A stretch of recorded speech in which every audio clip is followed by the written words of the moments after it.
We could always talk about sex. Again, why? What is the context for this in a video about parenting? Because parents need to talk to their kids about sex. You've talked to me about sex. I know, but they don't know that. You make more sex jokes than Arthur and I do half the time. I know, and they're funny. They are funny. They are funny. Why? Awkward silence. Hello. My name is Chris Gearing. I'm Nikki Gearing. And this is Conversations with My Daughter. If we haven't met yet, I am a parent educator and coach. I've got about 30 years of experience working with families. I've written several books, have a master's degree in early childhood special education, and most importantly, I think, is I have twins, and they just turned 15. So I thought today what we could talk about is, what is it like growing up and always sharing your birthday?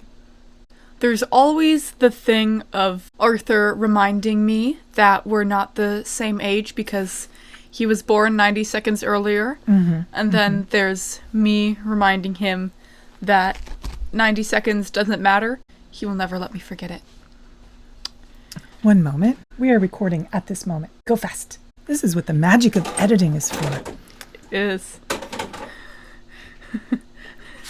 What were we talking about? Okay. Sometimes people ask me, how do you make sure that, one kid doesn't feel favored over the other kid? I guess the first question is, did you ever feel like one kid was favored more than another? Did it feel equal? What's your experience of that? I think it mostly feels equal and fair. It's just, there's some moments where it feels less so. So like my mom and I will be doing something together and my mom's been spending a lot more time with me. I'll sometimes feel a little bit guilty. And sometimes when Arthur was having troubles with something, or like maybe when he was younger, when he had tantrums, and my mom would be there with him comforting him, I'd sometimes feel a little bit left out. There's that, but mostly I think it feels pretty fair most of the time.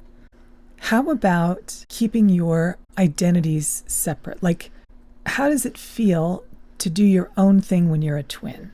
It does get difficult. For example, in school, Arthur and I would generally be the last people to get paired for projects, so Arthur and I would get paired together in projects, and we work horribly together. The whole time we are bickering, we get nothing done. It's not good. We can work together on some things, but like schoolwork, it's no. Sometimes our German teacher will often ask us, why weren't you helping each other with the homework? You live in the same house. And if I'm on the German lesson and Arthur takes 20 seconds more than me to sign on, Jeanette's like, where's your brother? You don't know you're in the same house. You don't know what's going on with your brother at all times, all of the time? And it's, no, I don't. Because we're different people. A lot of people will be like, why do you argue with him so much? Aren't you twins or something? And I say, yes, that's why we argue so much. But I don't know that you guys argue more than other siblings, though. Yeah. You get along pretty well. Yeah, we get along pretty well, but the problem is people assume since we're twins, we're not going to argue at all. Either that or, oh, so you're not exactly the same person? Well, you're absolutely completely different. Why are you even in the same school? Instead of you just being two individuals who happen to have a lot of things in common, but not everything. Yeah. Yeah. Sometimes it's really nice to get the reminder that we don't share nothing. We do share some things. You guys both love D&D, too. We do both love D&D, so we're able to talk about, like, D&D builds and stuff like that. Have you ever wished that you were a single child, a singleton? I'm sure every siblings wish they were a single child at some point, because when you have to deal with someone 24/7, it gets difficult, because we go to the same school, and we live in the same house. And you're in the same class. Yeah, we're in the same class. Yeah, sometimes it's nice, but a lot of times it's just really difficult because you can't take a break from this other person. So that leads to a lot of bickering. But it's interesting because I have memories that pop up. Do you remember when you stepped on the bee? Oh, I do remember when I stepped on that bee. Yeah, tell me about that. I think I'd been wearing sandals and I took off my sandals because I was walking around on the grass. And then I saw my cat Penny on the fence because she just roams everywhere. And so I walked over to Penny and I stepped on a bee and it really, really hurt. And then Arthur helped me, like he carried my other sandal for me. He supported me when I was limping back to the house. I feel like every time I remind you that we bicker, that's a problem that everyone has, including you. Bickering constantly is not the same thing as hating your sibling. Being sick of your sibling is not the same thing as hating your sibling. So we love each other. It's just that we bicker sometimes too. Okay. That's the one thing that happens whenever I'm telling you about me and Arthur arguing that I don't like, is that you say, oh, but you love each other. And yes, but we also argue. That's true. So, yeah. You know what I'm doing is I'm pointing out the positives. But I know the positives. Not negating the negatives at all. Yeah. It just sometimes feels like yours. That's the one. I think one of the questions that we had before is what you do wrong sometimes. And I think one of those is how you always, like, I feel like you go on the, oh no mode whenever Arthur or I are talking about how much we argue. Mm-hmm. And sometimes it feels like you're invalidating our experiences when we're saying how we argue, and you say, no, but you love each other too. And when we're really just trying to tell you about how we're upset about an argument. Okay. What's a better way to handle that? Probably just saying, yeah, I get that you're upset, and being there for that, but not immediately going onto the, you don't hate each other, because we know we don't hate each other. We just don't like each other in that moment. So the love doesn't go away just because we're annoyed. Okay. So I think that's one thing about having a sibling, is that being annoyed with your sibling does not mean you don't love them. I would jump off a cliff if it meant that I could help Arthur doing that. But also, if Arthur moves some of my stuff, I get really mad at him. And both feelings are valid. Yeah, both feelings are valid. And I think sometimes it feels like you're invalidating the fact that I don't like him in the moment by saying, but that doesn't mean you don't love him. I think that's fair. No. I think that's fair. For me, like what I'm thinking in those moments is relationships are complex and getting mired down in the negativity. And I want to make sure that you guys never have a lens for each other that's all negative. So I'm always trying to counterbalance that. But it sounds like your experience is counterbalancing it too soon feels invalidating. Yeah, it's counterbalancing it too soon and counterbalancing it too much. Because I feel like it's just every time that I'm talking about an argument with Arthur, you say, I really don't think you guys have that many arguments and problems because you love each other. That's what it feels like to me. I know it's not exactly what you're saying, but it feels like you're trying to counterbalance it too much. Okay. So what you're asking for is more listening and empathy in the moment and not trying to make things better or pointing out the positives. Yeah. Every single time. Because sometimes it is good to have the positives pointed out, but it's really not helpful when you do it so often. Especially because if you do it often enough in the moments where it's really important for that counterbalancing to happen, it just feels like another, oh my god, my mom's doing the you love each other thing again. Oh, it's so annoying. And then it just doesn't work at all. So it loses its impact. Yeah, it loses its impact when you overuse it. Okay. Good feedback. What else do I do wrong sometimes? Another thing you do wrong sometimes is it's helpful for you to remind me of things I have to do, but a lot of times you'll be reminding me what feels like too much, and it sometimes feels a little overbearing. So if you remind me that I need to take out the trash once, then it's okay, well, that's good. Thanks for reminding me. I'll take out the trash in 5 minutes. But when you remind me to take out the trash, and then you remind me to take out the trash, and then you remind me to take out the trash, it gets annoying at that point, and then I'm less likely to do the thing. So here's a question. If you're reminded but you don't do it, and you don't respond, is it unreasonable for me to remind you again? I think it is reasonable for you to remind me again to an extent. So if it doesn't seem, if I don't respond, then you could say, you can ask for me to respond, because sometimes I just don't process what I hear. But when you're reminding me and I'm not doing it, I probably already have a plan. And if I don't fully have a plan, if you've reminded me 5 times already and I'm still not doing the thing's probably just not going to get done in that day. I figured out that's how my brain works. If I'm just not able to get myself to do the thing after a lot of reminders, then it's just not a thing that I can do right now.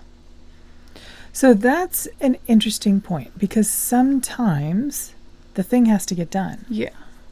And so then what is the best way to help you? And we talked about task initiation and how dopamine is a really critical factor in that, right? So when something must be done and you are not doing it after lots and lots of reminders, what's the best way to move forward with that? What do you think? I don't know. What I've noticed before in the past is it can go two ways, right? Either I can get curious and try and connect with you in the moment and go, really, like, what's going on? How come this isn't happening? And talk to you. That seems to go pretty well. Yeah, I think that generally goes pretty well, except sometimes I don't know what's going on. And so then at that point, it just makes me more stressed. And then it's less likely to happen. The other way is that I just get really irritated and then I snap at you. That doesn't seem to work at all. That doesn't work at all. That doesn't work. That doesn't help even a little bit. Yeah. Yeah. So I think maybe something that could help is if I'm doing something else at the moment, instead of telling me you really need to get this thing done, you can say, can you finish doing this later and work on this thing now? So like helping me organize stuff a little bit. Because sometimes I do self-organize, but it doesn't work that well. Okay. Yeah. And then I think the last thing that I was able to think of that I don't like when you do is when you give me reminders of things that have to be done when I'm not able to do them at the moment. For example, one time right before bed, I was winding down, you were heading to bed, I was drinking my tea, and then you told me, don't forget you've got a lot of work to do tomorrow. And then everything went no more. I was not relaxed. I was not ready to go to sleep because I was really upset about having stuff to do tomorrow. And I was trying to think about cuddling my cat Penny, which I do right before bed. And all I could think about was how much work we had to do. So that's difficult. And then there's also, I think it was last night when I was giving my cat Penny some cuddles and you came in and said, Nikki, you really have to get to bed right now. That made me get to bed slower because I had to go back and I have like a ritual set up. Yeah, I have rituals, and when you interrupt a ritual to tell me I need to move on to the thing after the ritual, it just restarts the ritual and then takes longer. Yeah. Well, there's a couple of things though. Like the first one, I thought that was really good feedback because it's all about communication, right? So when someone says to me, oh, tomorrow, don't forget you've got to do this and this and this and this. To me, that's organizing. And I'm like, oh, okay. And then I can plan for it. And then I feel better and I can go to sleep. Because otherwise, if I wake up in the middle of the night and I don't know what I have to do tomorrow, I have to get my phone out and look at the calendar. And then it's really stressful. And clearly sleep is a problem. Yes. But for you, and I thought this was a really good point, and I was really glad you communicated it. Like you are in the space of, I'm trying to calm down. I'm trying to get ready for sleep. Yeah. And when you hear that there's stuff you have to do tomorrow, then that pulls you out of that space and into that worry space. And that sort of defeats the whole purpose. Yeah. I think that also has to do with you really like being able to plan stuff and knowing what's planned. Yep. And I like being able to plan stuff like while I'm doing it because, like, for example, it's much easier for me if I have homework, like I'll write down around when I'll do the homework, like I'll write down I'm going to do history after English. But then once I've done English, if there's another assignment and I just feel motivated to do that one, then I'll go do that one and that's easier for me. And it's really stressful when I have to stick to one plan even when that plan doesn't work. So it's very much like planning is more of a helping thing than it is an infallible thing that I must follow. And it stresses me out more to plan stuff. Like the night of, I'm not going to be sleepless thinking about, oh, I haven't planned this yet. The only thing that will make it difficult for me to sleep is I have to do this stuff. The plan, it makes it a little better, but it really doesn't make it that much better. It makes me think about what if my plan doesn't work? What if I don't get everything done? That's so much to do. I'm so stressed out now and I can't sleep. Oh, that's really good feedback. That's really good. So brains work differently. So stuff that you do because you think it would help you really does not help me. And that's the communication piece is important. Yeah. But the thing last night, though, yes, sometimes it's annoying. Yeah. And sometimes parents have to hold boundaries. And we had spoken before then where I said, this is the time I need you to get into bed because you guys haven't been getting enough sleep lately. And I was sort of backing off trying to let you manage that. And I think that's not the best plan because you guys are really tired. So last night I was like, look, I'm going to be stricter about this and this is what I'm going to do. And when I came in, that was me.